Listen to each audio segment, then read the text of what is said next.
Hello my dear friends, late night thoughts of your person. നിങ്ങൾ സ്നേഹിക്കുന്ന വ്യക്തി ഇന്നലെ രാത്രിയിൽ നിങ്ങളെക്കുറിച്ച് എന്തൊക്കെയാണ് ചിന്തിച്ചിരിക്കുന്നത് എന്ന് നമുക്ക് നോക്കാം. നമുക്കിവിടെ വന്നിരിക്കുന്നത് ഏസ് ഓഫ് പെൻറ്റക്കിൾസിന്റെ energy, the fool card, 9 of സോർഡ്സിന്റെ എനർജിയാണ്.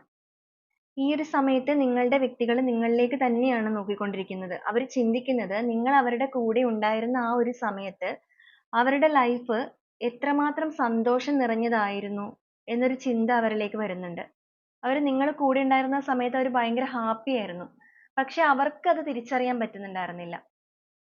നിങ്ങൾ അവരെ വിട്ടു പോയ സമയത്താണ് അവര് വളരെയധികം ഒറ്റപ്പെട്ടു പോയത്. ഇപ്പൊ അവര് ഭയങ്കര ഒറ്റപ്പെട്ടാ നിൽക്കുന്നത്. അവരുടെ കൂടെ ആരുമില്ല. അവർക്ക് സന്തോഷം നൽകുന്ന രീതിയിലുള്ള ആരും അവരുടെ കൂടെ ഇല്ല.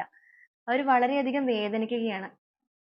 അവര് പാസ്റ്റിനെ ഓർത്ത്, അതായത് നിങ്ങളെ കൂടെ ഉണ്ടായിരുന്ന ആ നിമിഷത്തെ ഓർത്ത് അവര് വേദനിച്ച് കരയുന്ന ഒരു അവസ്ഥയാണിത്.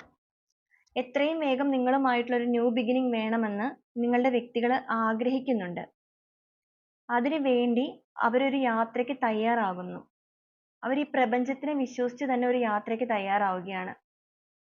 എത്രയും വേഗം നിങ്ങളിലേക്ക് എത്തണമെന്നും നിങ്ങളുമായി ഒന്ന് കമ്മ്യൂണിക്കേറ്റ് ചെയ്യണമെന്നും തെറ്റിദ്ധാരണകളെല്ലാം മാറ്റി നിങ്ങളുമായി ഒരു ജീവിതം ഉടനെ തന്നെ തുടങ്ങണം എന്നുമാണ് അവർ ആഗ്രഹിക്കുന്നത്.